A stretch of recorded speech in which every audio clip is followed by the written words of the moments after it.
Returning now to our top story, the Liberal Convention in Vancouver. Joining us now is Nik Nanos. He is the president and CEO of the public opinion firm Nanos Research. Good to see you. Great to be here. So you've got the poll that essentially shows and confirms that the Liberals still have the momentum that they've had, as we've seen more and more polls coming out?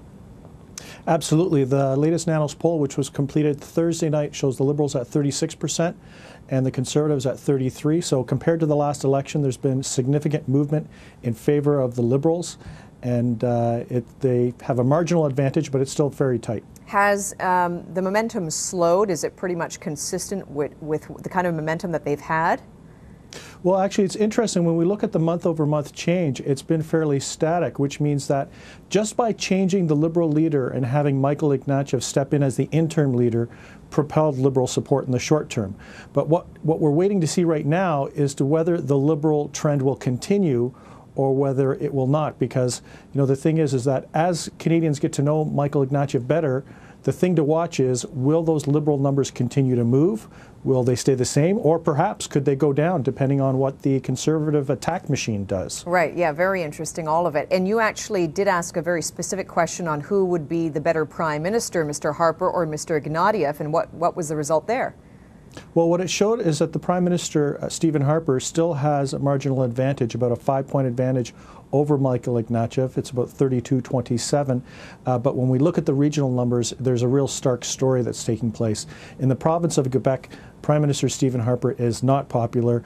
Michael Ignatieff is doing very well. Actually, Stephen Harper comes fourth behind Michael Ignatieff, Gilles Duceppe, and even Jack Layton. So not good news for the Conservatives on the best PM front, especially in the province of Quebec. And when you look at the personal popularity of Mr. Harper compared with Mr. Ignatieff, is there a way to assess whether or not Mr. Harper being the preferred one in terms of who would make the best Prime Minister, is that change when you look at the party overall? I mean, if the Liberal Party is still keeping the momentum, is that because people are saying to themselves, well, it's not that we don't like Prime Minister Harper's party, it's just that perhaps we feel that the Liberals are less of a threat now? Or, I mean, how do you gauge that?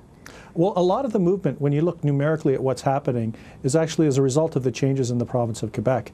And I think what we're seeing is distance between what I'll say the advertising scandal and that problem for the Liberal Party and the present, because we've cycled between Jean Chrétien, Paul Martin, Stéphane Dion, now Michael Ignatieff, and a lot of that Liberal pickup has primarily been fueled in the province of Quebec. Now, that's the upside. The downside for the Liberals is that a lot of that is concentrated on the island. So Liberals might look at those Quebec numbers and kind of be excited, but the reality is it's not likely to convert into a commensurate number of seats for the Liberals. So it's a bit of a mixed bag. So if people not taken into account the sponsorship scandal, is that over? I think it's pretty well over unless there is some new twist or turn or personal element in the story. So, I think it's just a result of distance and time and that issue fading away. So unless there's some kind of sensational nuance, I think the Liberals have kind of put that behind them, at least in the province of Quebec. One thing that Mr. Ignatieff did reveal is that he was making the suggestion that, in effect, taxes may go up. He may have to raise taxes. He may look at raising taxes. That hurt him personally in terms of popularity, did it not? Well, what the polling showed is we took the statement that he made without putting his name, so it was unattributed, and asked what Canadians thought if a politician said that they might have to increase taxes in the future in order to kind of pay for the deficit and stimulus that's being paid for now. And what we found was that Canadians were more likely to have a negative view of that, especially Quebecers. And I think this is probably explains why the Liberals were so quick to react and try to put a spike in this story, because I think they sense that this could be a potential bump on the road, so to speak, to the Michael Ignatieff coronation. Some very fascinating and timely results for sure. Nik Nanos with Nanos Research joining us. Do appreciate it. Thank you. Thank you. Well, the ultimate challenge that